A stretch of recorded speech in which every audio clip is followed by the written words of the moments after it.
Welcome everybody to the War and Peace Baseball Podcast. I am here today with Farbod Markazi and Alex Rudy. I'm Alex Uwe, and we are here for our first podcast of the regular season. 2 weeks in, so we have a lot to talk about. A lot To talk about.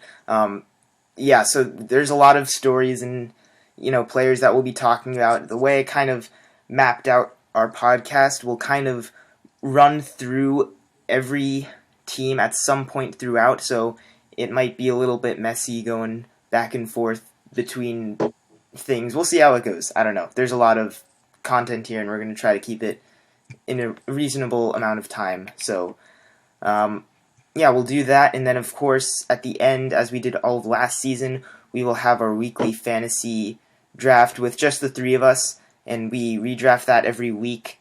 You can't reuse players. We'll do all that a bit later on, but let's go ahead and get started.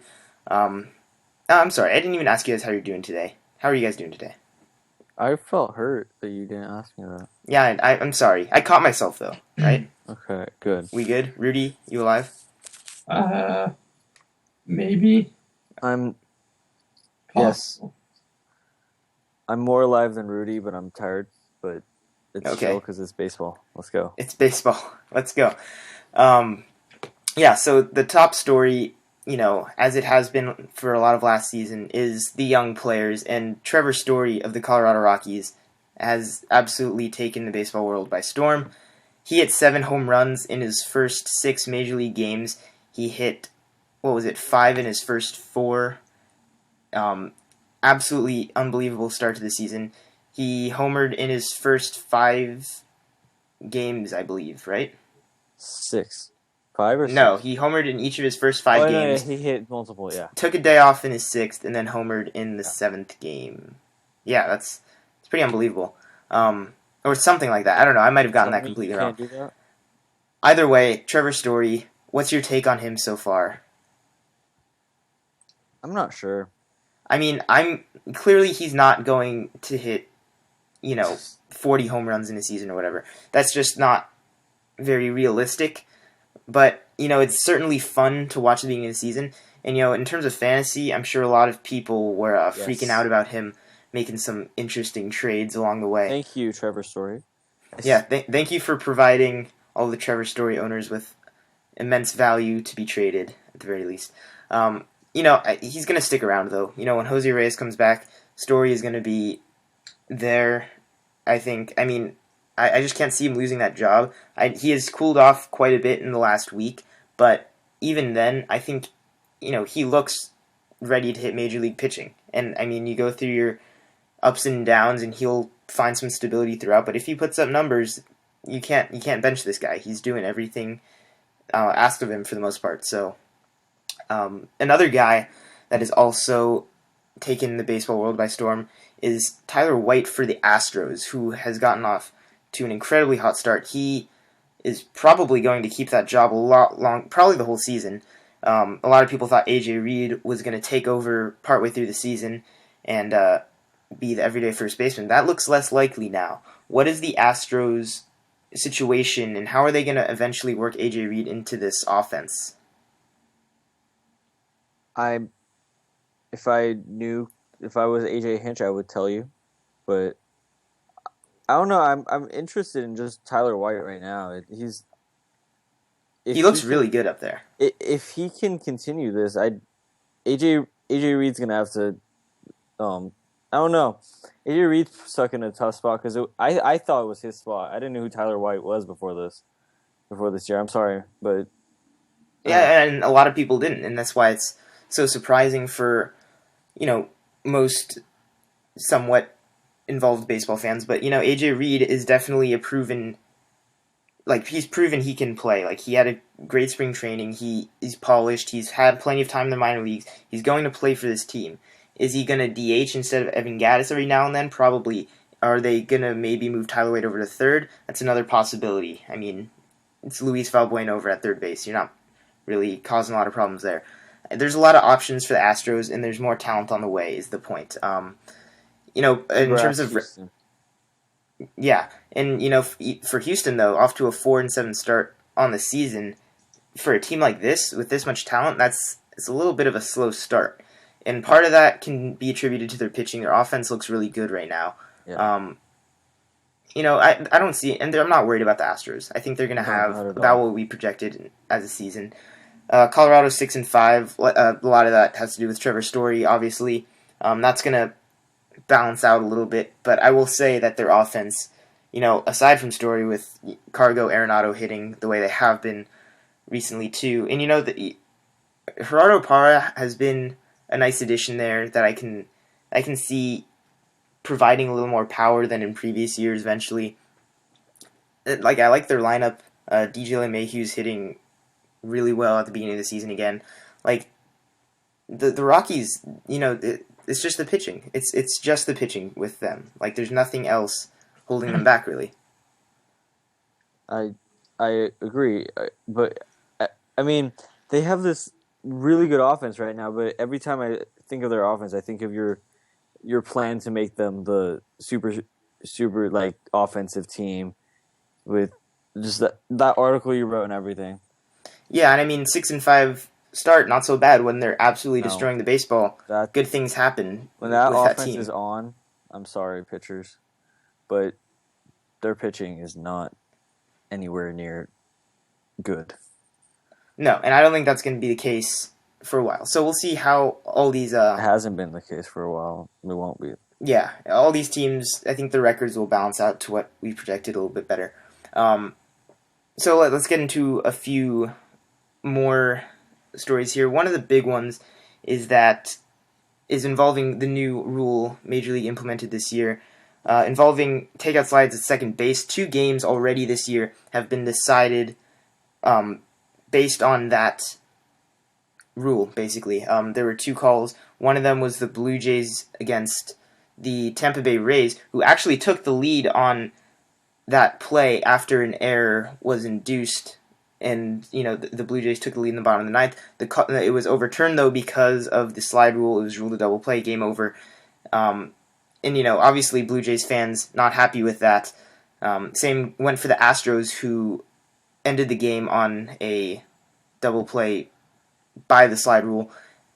It's it's infuriating for the teams that have gotten penalized for it and the fans of those teams, but I look at the slides that happened and they look like the call was right. Like even though they weren't as dramatic as the Chase Utley slide that we so loved from last year, it's that's the right call. Both of those slides, Jose Bautista grabbed the ankle of the second baseman.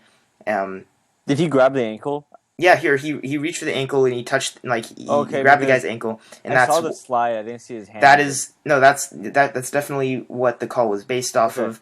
Because I was gonna say that slide overall. I know he slid late. I know he slid way past the bag.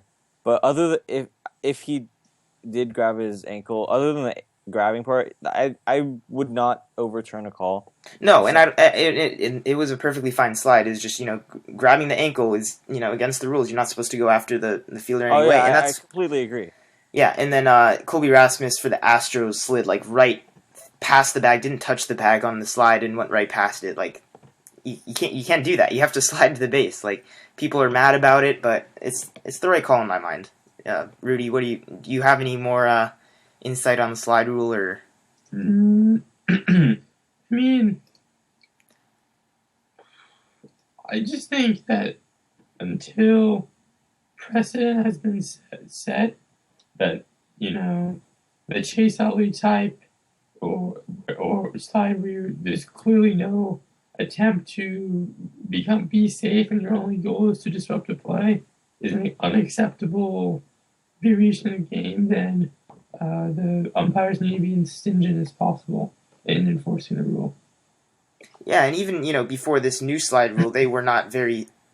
And honestly, I don't think it's really changed that much. I think people are just overreacting because a guy's career was irrevocably changed by one play related to this rule. I really don't think that in a practical sense it's really changing. I'm not saying it's bad, but I really think it's like people making a bigger thing of it than it really is.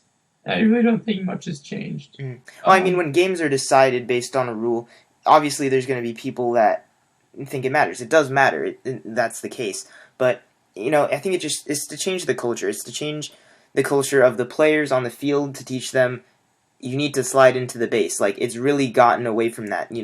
Players learn to break up a double play at all costs. That's not how it's supposed to be. Umpires, even with the previous rules in place, did not enforce them very well, as evidence from many slides from previous seasons that I can think of, including the Chase Utley one in the playoffs. Now it's just very clear in front of you. Look, players cannot do this, or it is a double play. Like, that's all this rule does. It makes it, a lot more clear, a lot harder to get away with, and I think that's fine. It's not really changing, it's not changing the whole game. It's just changing that one aspect of the game to make it a little more regulated. So, no problems with that overall. The Dodgers had a very busy first couple weeks. There's a lot going on with them. Let's go and start with the record they set by shutting out the Padres for the first 27 innings of the year in their opening series, and then I think they carried that streak all the way to 31 innings before they got scored on. Don't forget Maeda's blast. Oh yeah, and Kenta Maeda showing off pop in his first major league game, along with a scoreless outing, and he is yet to give up a run. The Dodgers pitching right now is a lot better than people are giving it credit for. Also in part to another guy who we'll talk about a little more in a second. But that opening series, the two takeaways are there's no problems with Scott Kazmir or Kenta Maeda, and there are certainly problems with the Padres offense, as we all expected. Right? Those are the biggest takeaways. Yes. The Padres getting shut out for 3 games in a row against anybody is embarrassing, but the Padres, even then, they scored some runs at Coors Field, and then they went back to being a really bad offense. That's just what they are. Matt Kemp, will provide some power here and there. Will Myers, the same, but, other than that, it's a really sad-looking lineup. Definitely, throughout the course of the year, use pitchers against the Padres in your fantasy leagues, for sure. So the next Dodgers-related story is with Ross Stripling, who made his Major League debut for the Dodgers. Oh man, this is a great one. He had a no-hitter going through, I believe, 7 and... What was it, 7 2/3 or 1/3? It was. I'll look it up. It was into the 8th inning that he had a no-hit bid versus the Giants in an away game.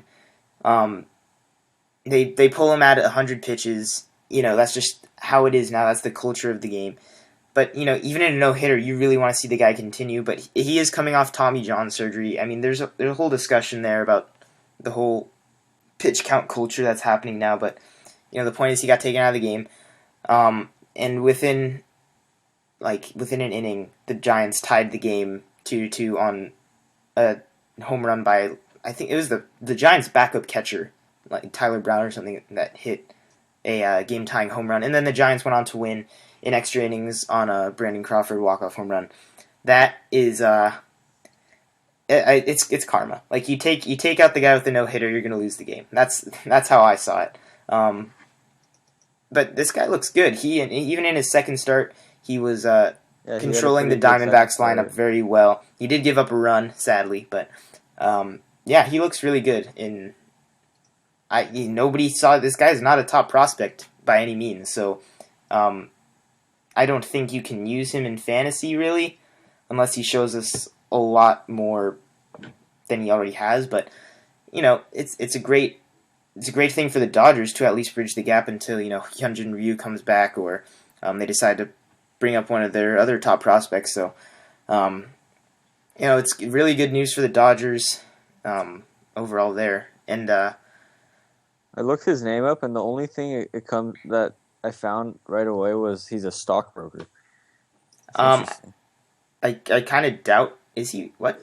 Apparently he got a finance. He's a finance major from Texas A&M, and has a job in the off season. Well, good for him. The more you know. Yeah. Yeah. And of course, everybody's favorite matchup in all of baseball: Bumgarner versus Kershaw. Offensively or both. on all sides of the ball. They've already faced each other twice. Madison Bumgarner took Clayton Kershaw deep for the second time in his career. My God, that guy can hit. I love Mad Bum. That guy can hit. And in their second matchup, not as good for Madison Bumgarner. I think they each won a game of those series. But yeah, the Giants and Dodgers are going to be neck and neck for a lot of the season. Right now, Dodgers are 7-4, Giants are 6-5. But that's going to be a fun matchup. Two really good teams there. And San Diego 3-8. It's about what you expect too. I kind of forgot to mention their record when we talked about them. That's chill.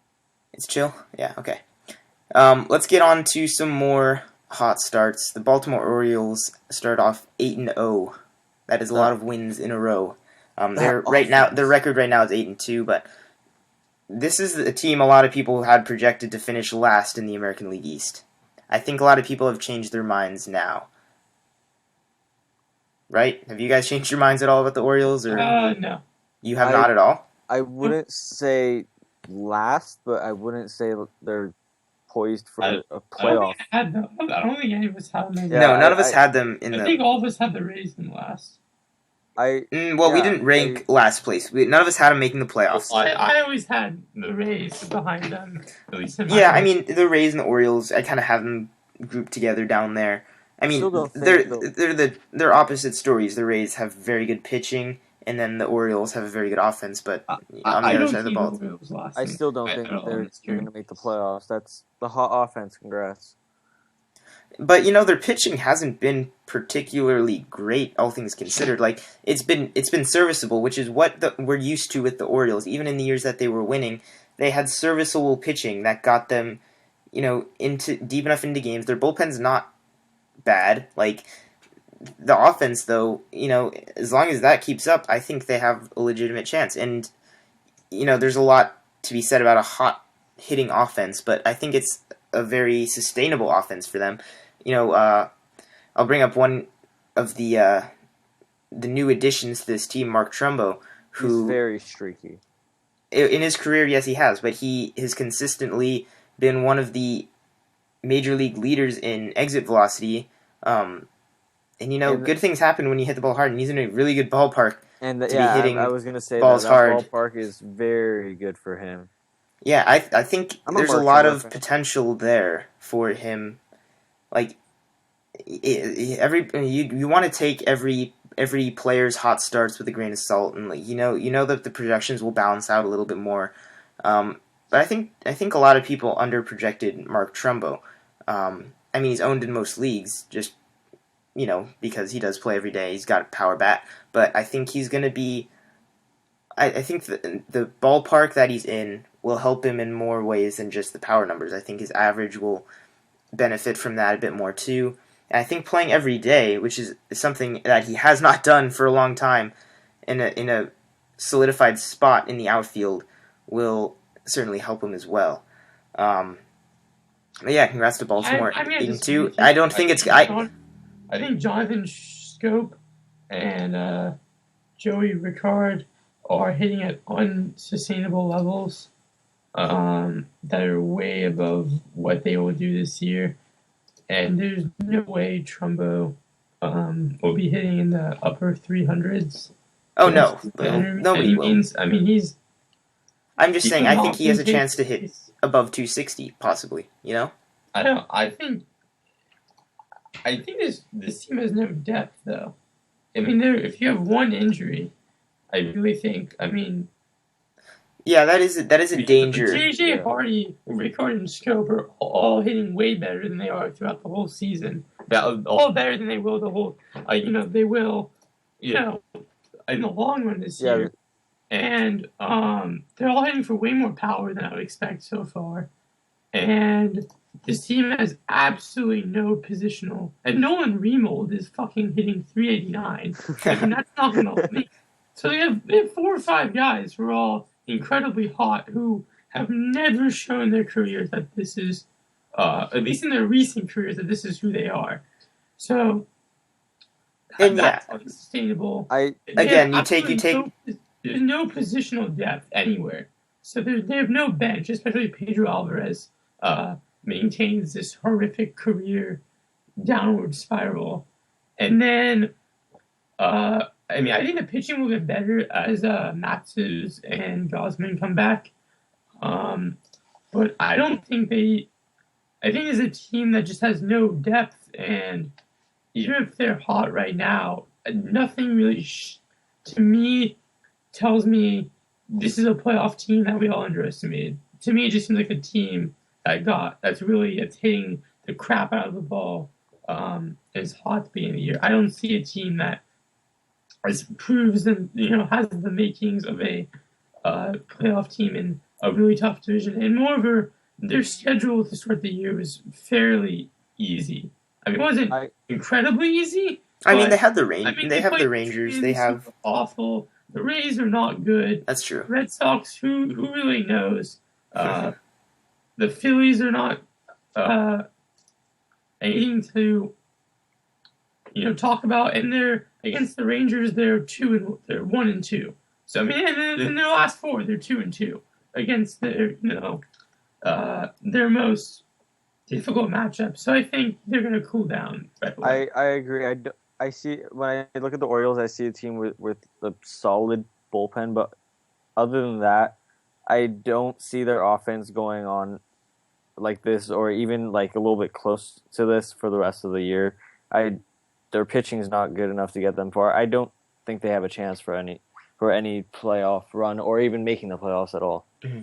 Yeah, I agree. It's a very paper-thin team, but I think the biggest thing that I'm reminded of is that Buck Showalter in general is not to be underestimated, the same way Joe Maddon and his Rays were never to be underestimated.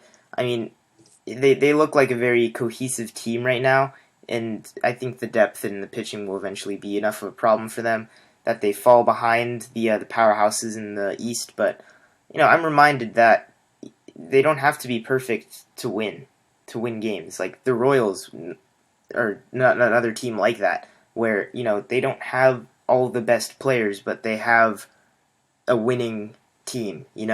Like it's things like that kind of are brought to mind again when you actually see baseball being played, and it's not all stats on paper. So let's go ahead and move on here. Let's talk about the Pirates and the Cardinals, the two of the 3 big NL Central teams right now. The Pirates swept the Cardinals in the opening series. They have about the same record. Pittsburgh's 5-6, St. Louis is 6-5. But both these teams have some very interesting pieces going for them right now.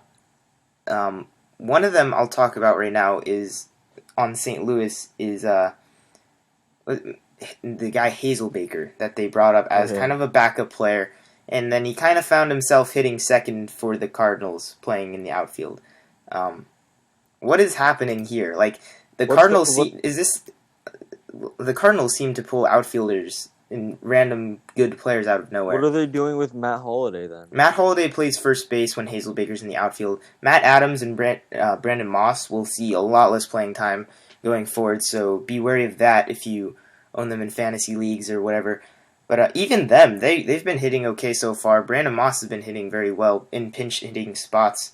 They had that one game where they had 3 pinch hit home runs in one game. That's unbelievable. Like the St. Louis Cardinals team can really hit, and they can really pitch. Adam Wainwright has not been Adam Wainwright so far, but Carlos Martinez looks good.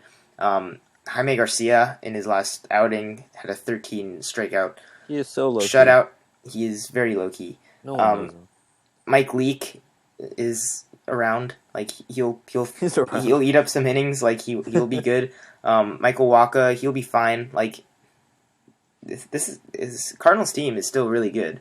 It's okay. I have a question for you guys. It's going off of that. I was watching MLB Network a couple days ago, and I forget who said it, but one of the guys said they're not as scared of the Cardinals making a playoff run this year as they were in previous. I mean, obviously in previous years, but like compared to the Pirates and the Cubs, how are they? Like, how do you see them going down, judging by the start of the year so far? I think that we're kind of reaching a tail end of this, decade-long Cardinals dynasty.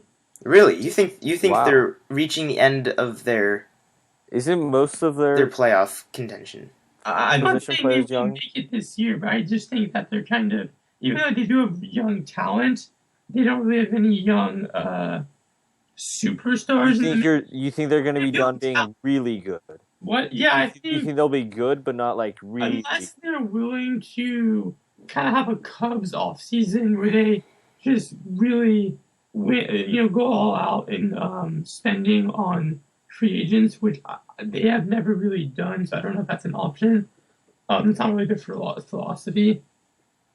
I think that they're kind of gonna give way to the era of the Cubs in division, and then I don't know if they're significantly enough better than the Pirates for the next couple of years to be that guaranteed playoff team every year that they have been. Now, I'm not saying they won't make the playoffs this year or even next year or both. I'm just saying we kind of used them as a guaranteed dominating team. Every agree. year is going to contend for the title, and I see what I you're saying. don't think that I think we're at the end of that era. Really good. Like I think that cycle is beginning to reach its end. what you're saying is, do you think the really good Cardinals are over? But like, Yeah, I think their peak. I think they missed. I think their peak is over. So I'm gonna argue that in that it's not because the Cardinals are getting worse. I'm gonna say it's because the Pittsburgh Pirates and the Chicago Cubs are about to become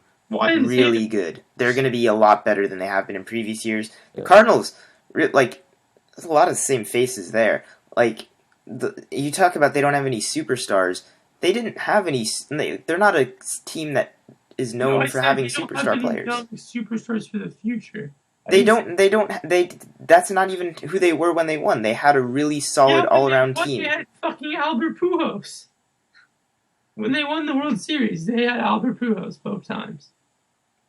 And that does help, for sure. They don't have Albert Pujols. They have no one nearly on that level for now or the next or the near future. But, like, do they need it? Like, they're a really good team. I mean, like Matt Carpenter. I would say the vast majority of the teams that are true contenders have an undeniable superstar on the team. That is the case in general, and I will agree that the Pirates and the Cubs certainly have those superstar players over the Cardinals, and that's going to be the problem. Is that these teams are so much better than they were before. I'll talk about the Cubs really quick. They're off to a 9-2 start. They swept the Angels in their opening series in a little bit of interleague play, but man, like the Cubs right now are just beating everybody, and it's all aspects of the game. They have one of the best pitchers in baseball. They have some of the best young superstars in baseball. They have so much depth, which really came into play after Kyle Schwarber tore his ACL, and he tore like multiple. Like he was really effed up. Like he is going to be out for a year and a half. Like that's how bad it is on a collision in the outfield, and that is going to be a big question mark going forward. But they have Jorge Soler to play outfield now full time, and that's we were talking about a lot about the Cubs' depth and how having too much depth is never a bad thing, and clearly it's not now. So that's something to keep in mind too. I just think that the Cardinals are going to be in this race this year at the very least. I'm not saying they won't. I just think they're not as exciting. I think they're a very good team. Window domination is over. Yeah. I think they're a very good team. I just don't think they're as good as they have been in the past. Jeremy Hazelbaker is going to be the next Albert Pujols. Calling it now. All right. Oh, ooey. No, not biting there. All right. Oh, that's enough there anyway. I brought up the Angels briefly too. They're 5-6. They don't look good. Mike Trout is not hitting right now, and it shows. Like they are not a very good offense, and their pitching is not as good as it needs to be for them to go anywhere. Like 5-6, Let's yay, just say, good for you. Okay, but so it's not going to get better. They found a way to. Okay, so we swept the A's, and then they just handed the Twins their first 2 wins of the year. Wonderful. Yep, great. The Twins really needed those, by the way. Oh yeah, Let's talk about another exciting series at the beginning of the year. Was the Royals and Mets World Series rematch. Kansas City won that series, but the man to watch was Thor in Game 3, and he has definitely caught everybody's attention. He is possibly going to be one of the best pitchers this year based on what I've seen so far. And things obviously change. You don't want to get too high on a certain pitcher, but his stuff looks really good. In 2 games, I he saw struck something out on like 21 batters or something. yeah, I saw something on Twitter like last week that was a stat that said Syndergaard this year has thrown more fastballs over 97 than 5 teams did all of last year. Yeah, everything that we knew about Noah Syndergaard before was that he had the best power arm, but was he going to be able to rein it in and use it at the major league level and be effective? Looks like it so far. Like, he is using all his pitches very well. Very good slider. His I think changeup that's looks really good question too. for- Like, he has weapons now, and he knows how to control them. And he looks like a completely different guy than this is like the best. This is one of the few cases where we see the best case scenario. And I know it's 2 games, and I'm getting really excited about him. But I want to be really excited about him because he is really good. Is it bad? Is it bad? The thing that interests me the most about him is his trade from the Blue Jays. Oh yeah, That's like the D'Arnaud and Syndergaard trade for Ari Dickey. Dickey. I mean, I think it's one of the most, probably one of the worst trades in the history of baseball. Yeah, He needs- especially if actually- Syndergaard keeps this up. he needs more I mean, pitching for right now. imagine the Blue Jays of Syndergaard, D'Arnaud, and then the money they spent on Martin, throwing up another position, maybe another starter. Resigning Price maybe. Yeah, exactly. That's Pretty scary to think about what they, barely missed out on. And the funny thing is that when that trade happened, the prize was supposed to be D'Arnaud. I mean, Syndergaard was very highly ranked and touted, but he was definitely a very risky guy who was either going to turn out this way or, be a. I mean, he definitely had bust potential. I mean, and that's why I'm talking about that best case scenario, and we're seeing it right now. Like, that's I amazing. mean, me and you followed his minor leagues pretty closely, and he was not anything up to this standard, I would say. He was very inconsistent. He had a lot of minor nagging injuries, and he was clearly has matured greatly, and just shows the wonders of the Mets development staff and pitching coach. Yeah. So the rest of the Mets rotation right now, by the way, not doing so hot. Matt Harvey is off to a slow start. Jacob DeGrom That's a baby. he does have a new baby, and he was recently placed on the He's family upon his emergency list, just based on like complications with that. So wish him the best of luck. But that's a very real situation happening to a major league player, Reminds and you have no idea. Players are people. You have no idea how that's going to affect him going forward too. Like, there is a lot going on in this guy's life. He's also dealing with a lat strain, so he will likely be on the DL when he's done dealing with this. So don't expect too much from Jacob DeGrom right now. I don't have worries long term though. So that means guys like Logan Verrett are probably going to have a chance going forward. Bartolo Colon is doing what Bartolo Colon does. Making over-the-shoulder catches, Willie Mays style. Blowing up Twitter all over the place. Like, this guy he's the real superstar in baseball. Like, Bryce Harper, who is that? Bartolo Colon, right? Am I right? Yeah. Yes, he's unbelievable. Like, even he just tied Pedro Martinez in wins, by the way. Not a babe. That says a lot. Such an unbelievably insane, like. I tweeted that if Pedro Martinez followed the Bartolo Colon diet, then he would still be pitching right now too. But Colon clearly knows what he's doing out there. He's pitched well so far, about what Bartolo does. The Royals though, 8-3 on the year to start off. They're doing what the Royals do, and that's just win. Period. Like, they have all the same faces. Oh, goddamn! I'm sorry, Farbo. You got to take over for me. I'm embarrassed. You have to redeem yourself. Okay, so the Kansas City Fight Club is off to an 8-3 start, and what they do is win and fight. They have a lot of the same faces, and even the new ones have been pretty good so far. Like Ian Kennedy, been very good. This team just knows how to win. Like they won a game against the Twins on so they got a runner on first. They pinch ran Terrence Gore, their speedster, failed pickoff attempt. He gets to third base. With 2 outs in the inning, there's a wild pitch that skips away like 10 feet, and he scores on that. And that's how they win. Like, I don't get it. They just win games like that. And they came back down from 2, like, in the 8th inning or whatever in that game, too. Like, it's Fight Club baseball. That's all it is. Any more to add on them, or you want to keep rolling here? Keep rolling. Let's keep rolling. All right. Another very interesting opening week occurrence for the White Sox and Indians game in Chicago was we had a snow game, and they played through it. It was snowing. It looked really cool to watch on TV. I don't know if you guys saw highlights of that. I can't imagine how you play when it's like, rain is one thing. Rain makes it quite hard to play, but I can't admit, playing in snow makes it like, how do you see anything out there? You're playing with a white baseball while it's snowing, and there was one catch that I think it was Adam Eaton made an amazing catch, like it was Rajay Davis who made an amazing catch while it was snowing. He like misread a ball and then like made a diving catch. Like I don't get how. I don't blame him for misreading it. Yeah, no, exactly. But it was a really cool thing to see. So both these teams are doing all right so far. The Chicago White Sox are 8-3 to start the year.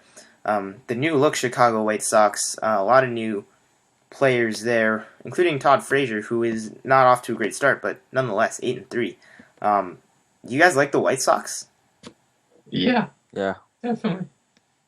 So the thing with the White Sox is, they have I'm trying to think of like the similarities and differences between them and the Orioles, who are the other like hot start team. Like there's I know, and I want to explain one of the big differences is a guy named Chris Sale. Yes. That might be really the biggest difference. That is the most important one by far. Yeah. And Rodon as well. Jose Quintana again is very underrated. So Oh yeah, Quintana. I don't think people know how good their pitching is. Yeah, their staff is. It's very never good. kind of all performed simultaneously yet until the season. But So far. it has the pieces. It has the the on paper GM build up that you want. Winning teams have, yeah. And I think they'll only get better as Jose Abreu and Todd Frazier start mashing at the plate. So we'll see how that goes for them. The Indians are 5-4 with the dominant pitching staff they have. They really have not put it together with the bats. Like Jason Kipnis, he's okay. Lindor, like they were supposed to be the big bats, and they're not really hitting yet. Brantley's still out. The outfield is doing virtually nothing. The offense is nothing. I don't like that offense there as much as I thought I was going to. They're like they got a team in a very strange position where, like, what's preventing them from being the Mets, kind of, in the sense of, they have all this fairly, like, in prime to young pitching. But at the same time, you think that at first glance, when you kind of dig deeper, this is really a team that's just not very good that happens to have some very good players. Yeah. I think the line between not good but have some very good pieces and good with not a lot of truly great pieces is a very it's very close. It's a very thin line that can be as simple as guys getting hot, random breakout players, but the Cleveland Indians are not. They're on the side of not a good team this year. I think they either need to hopefully have a couple more young guys come up like Lindor, who can rejuvenate their offense, or they'll have to turn to free agency and offseason. I think this year. So the AL Central, I think, is already is just not reachable for them with their current talent. So here's I you know what really just caught my attention was the Mets comparison, and it got a lot of gears turning in my head. You threw the Mets out there, Yeah. as a comparison. Like what's holding them back from being the Do you Mets? think that was a poor comparison? No. You said what's holding them back from being the Mets, and that got me thinking. What is holding them back from being the Mets? And I'm just thinking it's the same thing that was holding the Mets back from being the Mets early last season. No, they had the pitching. As a team.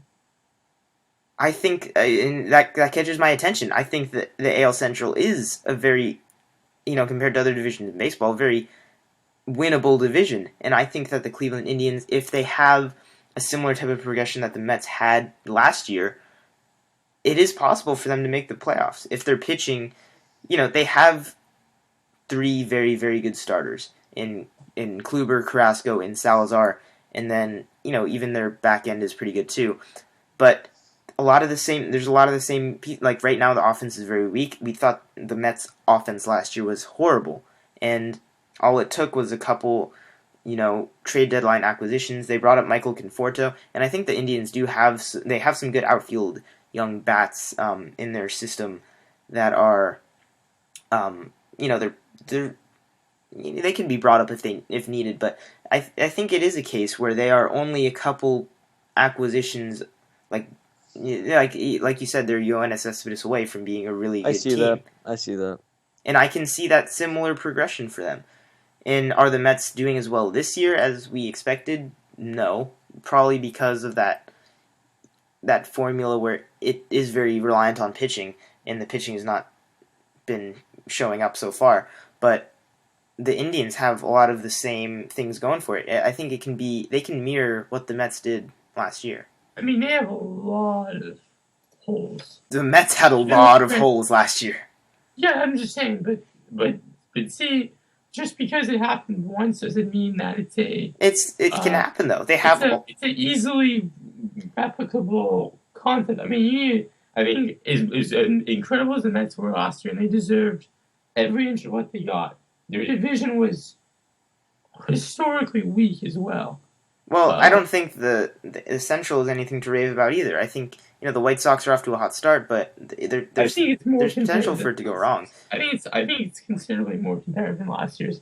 Oh, sure, than it was last year. But I'm just saying, like, I can see that path for the Indians, and I'd like to see that path. I like their team. Their depth chart right now, and they have at least, even with.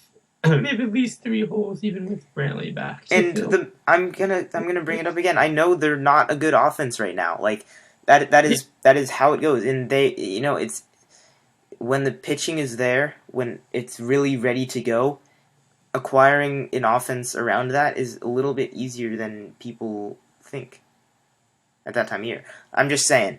I see the path. Let's go ahead and move on though. Let's move on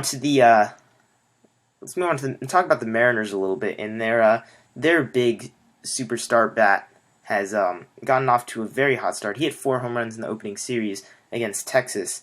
That's Robinson Cano doing that for the Mariners. They're 5-6 on the year. I feel like they're going to be the same as they were last year. Like they're going to be missing out in the playoff party, but have some very exciting years from certain players, Like I don't know what to expect. This to me is, if I was a fan of a team, this is probably the most frustrating team to be a fan of. Do you guys think? I think you've said that before. I think there's more frustrating teams out there, but yeah, I get what you're saying. They spend a lot of money, they try really hard, and they just don't win. Like the Padres is pure despair. Like, just give up now. Yeah, I would rather be a Mariners fan than a Padres fan. Don't get me wrong. Like that's just despair. Like that is the bottomless pit of just sadness. But this is like disappointment. The Mariners have hope almost every single year. I think if they just give you that little sliver of hope that makes you kind of believe, only to crush their fans' dreams every season, just stomp and kill it, and that's arguably worse. And I think it's very fascinating because I don't know if people realize that, in in the early 2000s, but I know it was already a really long time ago. They were a historically incredible franchise. They won the most games ever in a season. They never made it to the World Series, with Johnson or Griffey or A-Rod. And I think they have the longest playoff drought in baseball.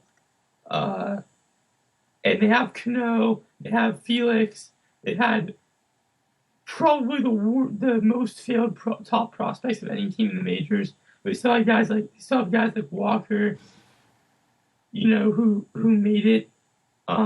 They make baffling decisions and great, transactions simultaneously every year. They're just a very interesting franchise. I see them around 500, 0 chance of making the playoffs. Yeah, I gotta go with that. I mean, it's a very competitive division too. Like, this just doesn't cut it. Yeah. And I mean, if they could potentially have 2 MVP caliber bats in Robinson Cano and Nelson Cruz. It's very possible. Robinson Cano, second half of last season, when he was fully healthy, was MVP caliber player, and Nelson Cruz is consistently like a 40 home run player that, I don't know, he's just consistently really good. And the Mariners have these kinds of guys, and they're kind of wasting them. Felix Hernandez is probably not going to be Felix Hernandez of 3 or 4 years ago, or 5 years ago. Really, that's what we should be talking about. But he'll never be that ever again. No, he won't. But he's still there. He's still Felix Hernandez. Like, he's still a good pitcher that can, he give him the ball in a playoff game, and he will pitch you. He will pitch a great game for you. Like, I don't know how much longer you're gonna have that. Like, it's not a good situation for them. I like to see teams prove me wrong, but I gotta see it first. Let's go ahead and move on to some more disappointing teams, I guess is one way to put it. The Cincinnati Reds swept the Phillies in the opening series, but they're both disappointing teams that, at the Cincinnati's at 6-5 and Philadelphia's at 5-7. They haven't completely fallen off the table yet. They are 2 of the just experimental teams in baseball. And I really love watching these teams play just because how they fill out their lineup every day, how are these players going to take advantage of their situations. It's teams like this are how, really good players or really unexpected players can emerge. So I gotta say, I give the Reds credit for, after a 4-year run of being mediocre to good to even very good once, but never doing anything in the playoffs, having just having the logicalness to admit that, okay, this team is going nowhere and we have to shake it up and kind of blow it up, but obviously keep a couple of our more established players to not just completely tank and leave something for the fans. I mean, I respect that a lot, and I think they haven't made any amazing moves, but a lot. I think they've made some amazing moves. I think their pitchers are very interesting. They've made a lot of good moves, a lot of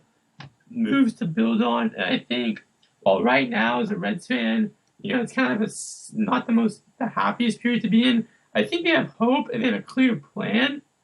And I think if you're a Reds fan, you can be kind of content where they are, knowing that your past, era wasn't really kind of going anywhere. And hopefully, this team's next peak will be when the AL Central is open again. Yeah, and I gotta say, like, they are really bad teams, but they're fun teams to watch. Like, I'll throw in.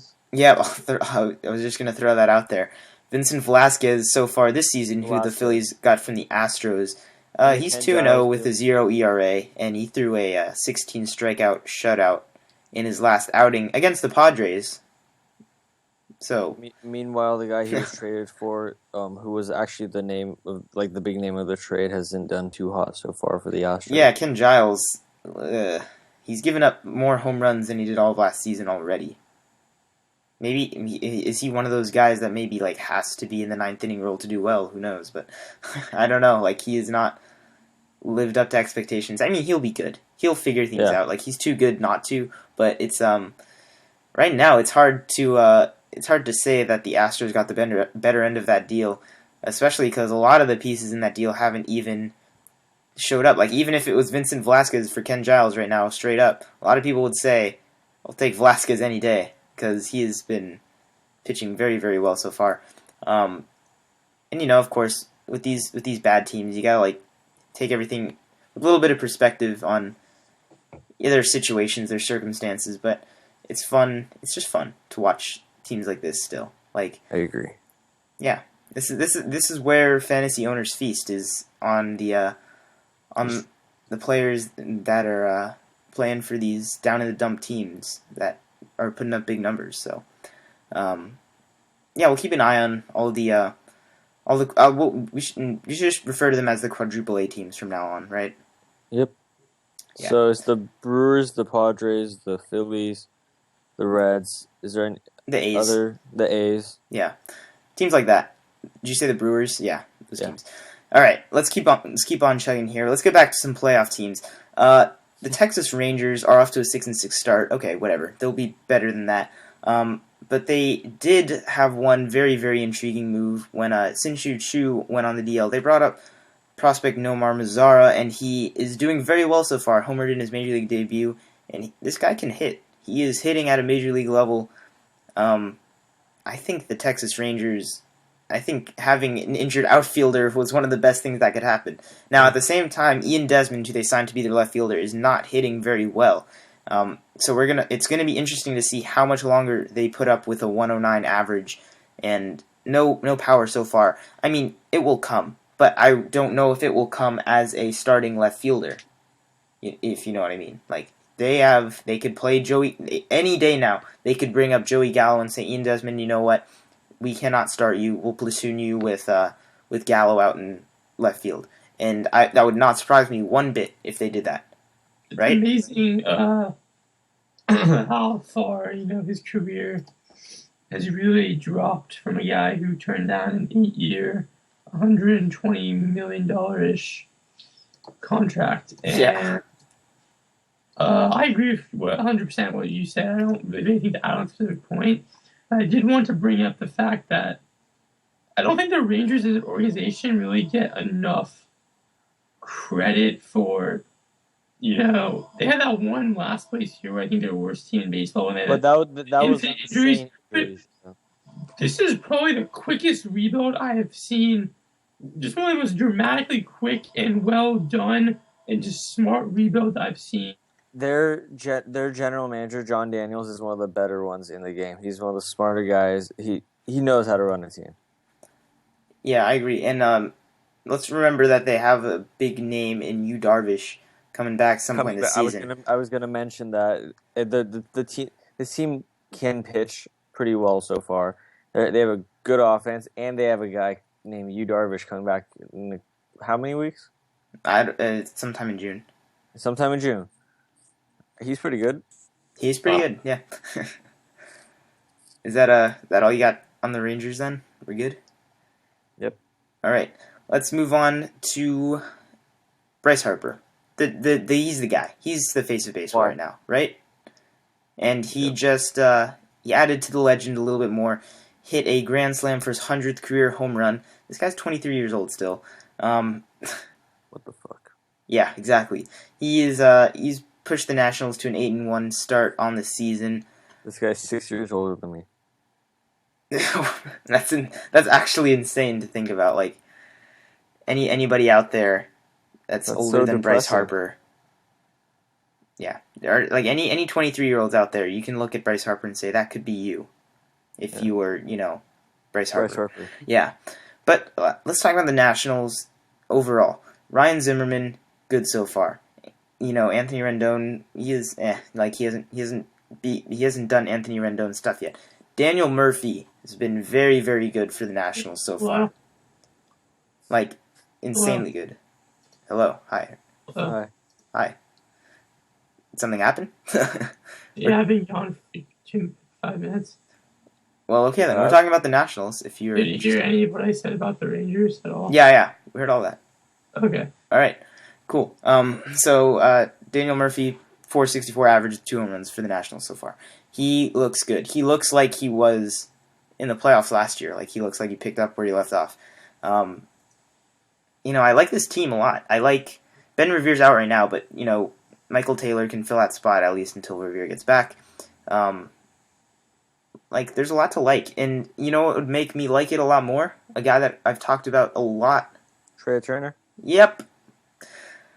Oh, Oh, Giolito. and Giolito. Giolito is definitely going to pitch this year because, actually, I don't know, because the Nationals are not a very smart team, so we'll see how that plays out. True. Why do you say that? Yeah, I've learned that the Nationals cannot be trusted Why? with prospects because they always do stuff like this where they I just think it's more like, I don't think it's that they're not smart. I think it's just they overthink all their decisions. I don't even know if it's that they overthink them. Like I think they just don't want. They're I just think- very resistant to play young players. I don't know why. They're very scared. These guys are good. Why I Yeah. say they overthink their decisions. They play it. They overly play it safe. They're incredibly cautious. But the caution is stupidity at the same time. Like you're not playing it safe by rolling out Danny Espinosa and Steven Drew at shortstop. Like that's not. With Turner, yeah, I thought you meant that with Giolito. Well, with Giolito, he's major league ready, and they're good. I like that they're giving him the first half of the season to just iron out whatever he needs to do. But if you don't pitch him this season, what are you doing? He is not gonna be. Yeah. There's no reason for him to pitch in AAA any longer, other than like I said, to iron out some things before they roll him out into the major leagues. But it happens consistently with this team. I don't know what to say about it. For every guy that gets pushed early and succeeds right right away and becomes a great star player, there's a guy who, comes up too early, and his development is irrevocably, and his confidence is irrevocably damaged and changed. So I don't think that's his, just guaranteed of an approach as maybe you do. I don't think it's guaranteed. Like, you just have to look at these players. If Trey Turner's your best option right now, and he showed he can handle it, you gotta play him. Like, Lucas Giolito showed he can face major league hitters, and, that's good. He's nothing more to prove in AAA, and it's fine to iron things out. But if you're not playing him when he's ready, that's not smart. Being overly cautious can also be a bad thing, right? Yes. Yes. Okay. I like Joe Ross a lot, by the way, too. I will throw that in there. He is very underrated in the back end of this very, very good pitching staff. Yeah, the Nationals look like they're going to be what we all expected of them the last few years. So hopefully they can do it. Bryce Harper, I think, is still ascending. Like, he's that good. Like, he's fun to watch. Anyway, let's talk about some teams that are a little less fun to watch. The Twins and the Braves off to 0-8 starts. What the hell? Yeah, what the hell? They're both 2-9 now. Win tonight or no? They're both 2-9. Yep. Yeah. But the Twins and the Braves are so incredibly different teams. Like, the Braves are full on tank was mode. aimed at the Twins. The Twins are not. The what? I was saying the Twins are not like That- in full on tank mode. Like, Yeah, no, my what the hell was not aimed at the Twins. It was aimed at the Twins. I don't get. They weren't supposed to be this bad. well, we talked a lot about teams that had very hot starts with very hot bats. This is the opposite of that. This is a team that looked okay, that had incredibly cold bats. Miguel Sano, Brian Dozier not hitting at all. They start Kid Nolasco. Yeah, So, and there you go.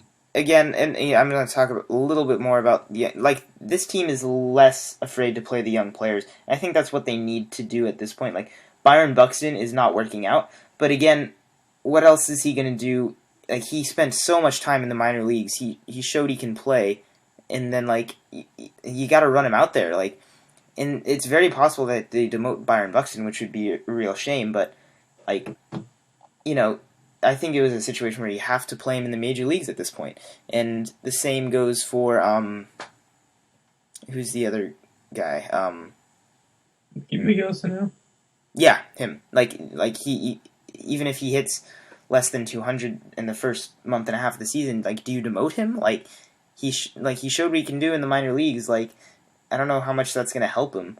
I mean, it's not going to help the team certainly, but sorry, I didn't mean to interrupt. It's not. It's kind of the whole like nature versus nurture type thing, where for every who's a guy who started off very cold as a young player and just kind of grew into himself into what we always thought he could be. I'm trying to think of a good example right now. It's kind of hard Why to do you think think of that? For every guy like that, there's always who's the guy for the Angels who was the mega prospect it's had like 5 or 6 years ago? Cowart. Who? What? Who? Mega prospect? What do you mean? Like, we haven't had many prospects. No, like 6 years ago, the Angels had a really, really high prospect. They wrote a Sports Illustrated article about him. Infielder? I know who you're talking about. I can't think of his name. Caleb Cowart. No, it's not. It's not Caleb Cowart. That's not him. That's made up. That's a randomly generated. No, Cowart's a real guy. Player. But Cowart was one of the higher prospects. No. I know who he's thinking of. Skip it. But I know what you're talking about. Like it hurt him. So He my tanked. point is that there's no science to this. There's for every guy who you just need to keep working with patiently until he makes it. He finally clicks. There's a guy who needs it's a big mental thing. It's about what's best for these guys mentally. For every Mike Moustakas, let's say, who was terrible in the majors for 3 years and then finally learns how to fucking hit like he was supposed to. That's a good There's example. a Logan Morrison who never figures it out, who just never becomes, or Gordon Beckham who they just rake. They make it to the majors, they don't rake. Cameron Maybin. Travis Snyder is probably the best example. He was supposed to be huge. They couldn't be bigger prospects, really. I mean, I don't think any of those guys were superstar prospects, but they're about as highly touted, highly recommended as possible. And they just never make it. So, for Sano, I think he needs to say, I don't know if Buxton is ready for the majors at the moment, in my opinion. I'm very, very cold on him, and I don't think he'll live up to the expectations that the majority of the league has for him. Yeah. By the way, A plus. Depressingly early that kind of conclusion. It's very cynical of me, but I just don't have the feeling on him. Yeah. By the way, A plus on those player comparisons. By the way, that was top notch. Those are all guys. Like I asked you to think of some comparisons, and you came through there. Yeah, actually, I asked you guys for some comparisons. Yep, and you came through for us anyway. Byron Buxton is one of the most frustrating cases in all of baseball for me, especially because I really do believe in this guy in terms of talent. Because, even if he's not Mike Trout, which he very well could be, he has all the tools there to be at least, I can't think of a direct comparison right now. A very, very good defender. It's very good speed on the base paths. Very, respectable average, respectable power. That is a solid player to me. That is a valuable contributor to a major league team. Can I just ask you a question though? Yeah. Why won't he be the next Desmond Jennings? That's a good question. I think his tools are better than Desmond Jennings' tools. Clearly, that's his floor. Wouldn't you guys all agree? That is his floor, and that's a very scary floor. But again, at the same time, you look at prospects that, let's think about. This is not a direct comparison, but Bryce Harper, 3 years ago, 2 or 3 years ago, it was not looking like he was going to be a superstar at all. I don't think that's the same. No. There were a lot of people that had given up at Bryce Harper. The same thing. There was the injuries mixed in there is a different scenario altogether, and I agree with that. Bryce Harper has the killer instinct that the truly great players have, and he's always had it, and that's why amongst a lot of people, like all three of us and many others, never had any doubt in him. We all knew that this was coming. I think all three of us, even for Bode, who's an Angels fan, were some of the few people who 2 years ago were saying, as amazing as Trout is, Harper's going to be the better player. Yeah. People would laugh in all our faces. Mm-hmm. Yeah. And, most people we know are Angels fans, and they just you idiots. What are you talking about? It's because, But there's something to be said for there's something to be said for the top prospects that can tough it out in the major leagues, and then when they find that stride, like if Buxton finds his comfort level in the major leagues, he's gonna be insane just because of the talent he has. He has 20 home run potential in him. If he hits 20 home runs, steals 40 bases, and hits 290 at some point in his career, that's a very good year. By the way, the guy I was thinking of earlier is Brandon Wood. Oh yeah, I remember him.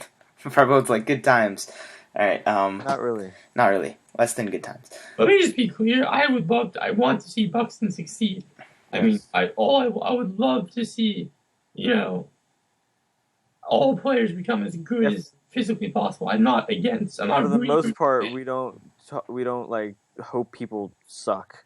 Yeah. We want people to do good. It's just let's. I will also say though, for a lot of people, this is the last chance to either get on the Byron Buxton train before it takes off and is what we all expect, or if it goes in the dirt, oh well. But there is a very good chance that he takes off and takes the next step, and it's not going to be much longer before everybody's on board with this. It's not going to be that much longer. As in a fantasy context, if you owned him at the beginning of this year and tried to take a chance on him, I don't know that you can fully give up on him yet. If you needed to drop him to pick up, another hot player, that's fine. But I think, he's going to contribute this year. There's going to be, if something happens, something's going to happen this year. If it's, at the very least, he's going to show signs. He's got to. Honestly, we're still on the Twins. Correct? Yeah. I mean, we should be moving on, but yeah. I just want to say the last thing is that for wherever we think agree or disagree about what their offense potential is, to me their issue was always pitching, and pretty much their entire rotation is just mediocre innings eating guys, and I think that's the real issue with them being as good as maybe you or some other people predicted them to be. Bring up Jose Berrios. What? Who said that? They need to. They need to bring up Jose Berrios. And that'll help a lot. But it won't solve problems, but it'll help a lot. All right. Let's go ahead and move on. I'm just going to run through some of these other some players that are they're breaking in with their new teams. Can I just say that it amazes me because I noticed that the first one was Greinke. I just want to preemptively strike that and say, for some reason, it surprises me zero that he started off this bad, and I don't know why that is at all. But for some reason, I just have there's absolutely no surprise in my mind that this is how he's pitching. Yeah, I wondered the same because that's kind of what I am too. I can't really explain it. For every fantasy draft, I saw Zach Greinke rated way, way below other starting pitchers that he pitched way better than before in the preseason projections or whatever, and I decided I have to draft this guy. Where I think he should be drafted, because I don't think there's anything wrong with Zach Greinke, and I still don't think there's anything wrong with him. 6.75 ERA, 0-2 is not good, and it's gonna take some. It's gonna take some good starts to get back. He will definitely have his fair share of 8 scoreless inning starts. He's not done by any means, but he's just not the 1.6 ERA pitcher anymore, and that's and nobody thought he was going to repeat that, but nobody thought he was going he could very realistically have an ERA that ends the season around between 3 and 3.5, which is not what anybody expects from him. So there is kind of that that kind of disappointing factor, but at the same time you're I can't worry about this guy. This guy is so good. He's proven how good he is. It's frustrating. Anyway, David Price for the Red Sox, 2.0, 4.5 ERA.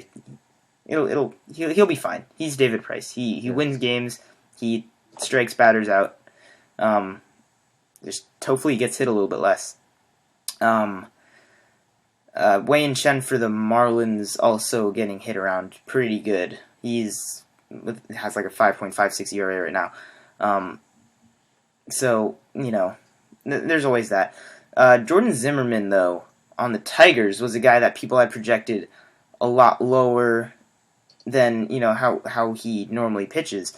But he is 2-0 with a 0 ERA so far in Detroit. And I'm reminded why I like Zimmerman so much. He is an aggressive pitcher that gets a lot of quick outs, and he is a really, really, professional pitcher. He's not, he doesn't look like a power pitcher, but he pitches like a power pitcher. That's how I can describe him. He doesn't have power stuff, but he pitches like a power pitcher, and he gets results, and that's going to help him in a hitter-friendly ballpark. This guy needs to be valued a little bit higher than what he is. Clearly not at a 0 ERA. But this guy got very underrated before. I see no reason why he can't find his way into a top 20 starting pitcher scenario. It was very realistic in previous years for him to be considered that good. So I don't know what's the problem now. He's in a better pitching park. I think it's just kind of people, he's just not that good, but he might be that good, right? Yes. Yeah. I'm confused. So many Jordan Zimmerman might be better than he was with the Nationals, with the Tigers, and nobody thought that. One thing I just love about Zimmerman is he has the stuff to just go out, guys, strike him out, but he just gets quick out so well, goes deep into games, and he pitches pretty solid games. So, I really like him. Okay then. Yeah. So a few other guys. Cueto is 2-0 with a 4.5 ERA for the Giants. He pitched pretty well tonight, actually. I was watching a little bit of his game. He looked more like the Johnny Cueto of old, just in terms of how efficiently he was working and all that kind of stuff. We talked about Daniel Murphy for the Nationals, who is off to a hot start. We talked about Mark Trumbo, who's off to a hot start. Todd Frazier for the White Sox, a bit of a cold start, 2 home runs, hitting 172 though. Desmond is, very, very low down there right now, 109. Could lose his job sometime in the next month or so. We'll see. Ryan Madson for the A's is a guy that did not seem to be relevant at all, but he has 3 saves on the year. Any reason why he can't be the closer for the A's? They have Sean Doolittle, but they're giving Madson save opportunities, so that means something, right? If they're giving him saves, Doolittle's coming off of. how many saves are the A's really going to present this year? That's never an argument. A closer is going to get saves if he's given save opportunities. Madson can get saves, as well as any other pitcher that I can think of that's not a top closer. So, doesn't he have to be owned in a lot of deeper leagues where saves are important in fantasy baseball? Oh yeah, but those leagues, all closers have to be owned. Well, no, I'm not saying the leagues that you have to own Fernando Rodney, but Ryan Madson was not bad last year, and he is being handed save opportunities. He can be in the same range as so let me give you a comp. Ryan Madson or Aroldis Vizcaino. Who are you taking for the Braves? Because they're both not neither of them have been confirmed to be the closer of that team, but they both have very. I think Madson's role is pretty not secure.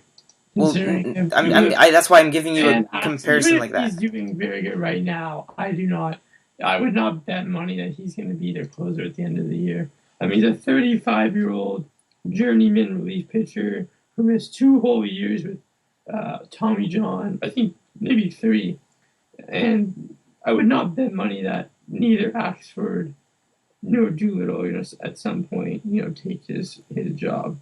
Well, if I don't see why you assume that Madson's going to be bad when he was really good last season. I didn't say I would assume he'd be bad. I said I wouldn't. No, you're assuming that he's going to lose his job. These other guys, they're the A's. They're the A's. plenty of closers who lose their job but still have good seasons overall. And that's not how I understood what you were saying. And I mean, they're the A's. Doolittle is going to get a save opportunity once in a while. He has one save on the season. Okay, but like clearly they want to go to Ryan Madson for saves. I just don't see, like, he's very underrated in my mind. I Like- think that's pretty strong. Like last year he had a 2.13 ERA and had 58 strikeouts in 63 innings, a .96 WHIP. Like, those are very respectable relief pitcher numbers. Like, I don't have concerns about Ryan Madson in the closer role. So if he gets save opportunities, like, here's an interesting one for you. Who are you owning? Who would you rather have the rest of the year? Andrew Miller or Ryan Madson? That's a really good question. Yeah. I personally probably have Miller, but I would not argue with you if you told me. Mhm. Madson I mean, is- both of them have very uncertain saves. Personally, Miller I would- is clearly a much better strikeout, just a better relief pitcher Yeah, in I general. was gonna say it depends on your. But sport. Madsen has a lot more potential save opportunities ahead of him because Chapman will be back for the Yankees, unless something unforeseen happens. That could happen to anybody. But like, I think you have to take the saves in this case. Like, he's gonna get a lot more saves than a lot of other guys out there. You know? Do you mind if I ask A's question that's unrelated to the closer job? Yeah. Do you guys think there's any reason why this team, and there's no significance to this question, it's just kind of a baseball geeky thing to ask. Do you think there's any reason this team can't get third in the division? Nope, because the No. Mariners and Angels have not shown me Yeah. anything better. And I think the A's can have a very surprisingly good offensive season with guys like Marcus Semien, who has had a very hot start, and Chris Davis is not had a good start, but he will hit. He will hit. I mean, they've Like, pitched well so far, and the Angels and Mariners aren't Like, I'm anything just looking at special. So their depth chart, and it's not that they're playing particularly well, but I just don't see what makes them any worse than the Mariners or the Angels. I mean, will say it again. I don't think they're really that much less talented, even though those other two teams have guys who can make the All-Star team. I don't think this team has anyone but Gray who has any chance. Josh Reddick can very easily make the All-Star team if he. I mean, if he heats up, I mean, he has a mediocre start, but yeah. So I've said it before. It's just a very classic team. It's a classic team. No, for a classic Moneyball team. Yeah, and I was gonna comment on that. I've said it before. Billy Beane screwed himself up recently, but he's still Billy Beane. He's still a very smart guy who builds really good teams. I'm not gonna discount that. I'm watching every single player he puts out there because any of them can have really good years. Any of them can be Stephen Vogt, right? Their offense is not bad. Their defense is very deep, very average, probably overall. Well, Jed Lowry is not They're working out good. defensively for them, What? no, he's not. which could be a problem. Jed Lowry is this year's Marcus Semien so far. Oh yeah, So but far. Billy Burns and Josh Reddick is great center and right field. Yeah. I'm pretty sure Yonder Alonso is a good first baseman defensively. I could be wrong. He's probably okay. Sure. I mean, Like I'm not worried about them. Like they Yeah. are what they are, but I'm not worried about them. Your team. I'm not worried they're going to be worse than expected. Like they're expected to not be great, but they can be good. They can be scrappy and competitive. Like That's what that's the what A's they are. do. Yeah. Okay, Yeah. so yeah, that's gonna wrap it up for all our top stories and players and things of that nature. There's some other stuff that there's plenty of stuff to talk about. There's a lot of baseball that has been played since we last podcasted, but we're gonna move on and finish up with our weekly fantasy draft. This one has gone pretty long already, but we'll finish it up right here. So last year's the standings where Rudy finished in first place, I finished in second, Farboad finished in third. So that will be the order for our first weekly draft this year. So, Rudy, you have the first pick for next week. Who are you taking? I am taking Damn it, I forgot, and this is why I wanted to do it. Beginning. I told you to write it down, and you said no, so that is your own fault. I had Steven Strasburg. Aha. Alright, I will stay in the same division and take Syndergaard. I didn't take him because I didn't know how long he'd be out with his kid. That's DeGrom. That's the wrong. Damn it! Ah. I'll Yeah. take. I don't think Syndergaard's having a baby. I'll take. Syndergaard had a kid. Seemed kind of young. I'll take Jordan Zimmerman. Is it my turn again? Yeah. I'll take Trumbo. Ooh. Alright, I will take Josh Donaldson. I'll take the big poppy. That big poppy. And it's you again.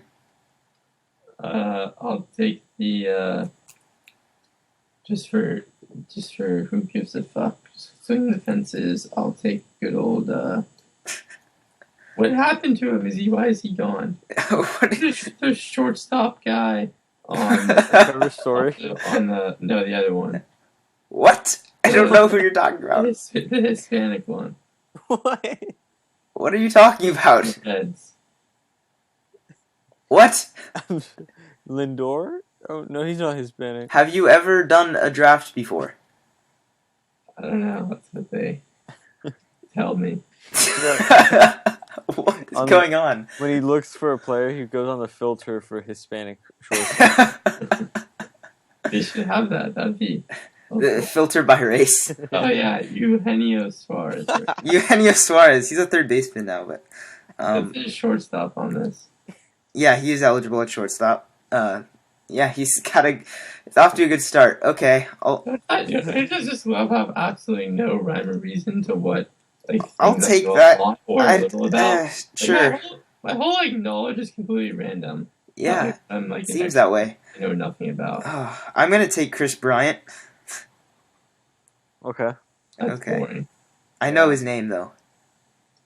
I'll take Cargo. Cargo. All right.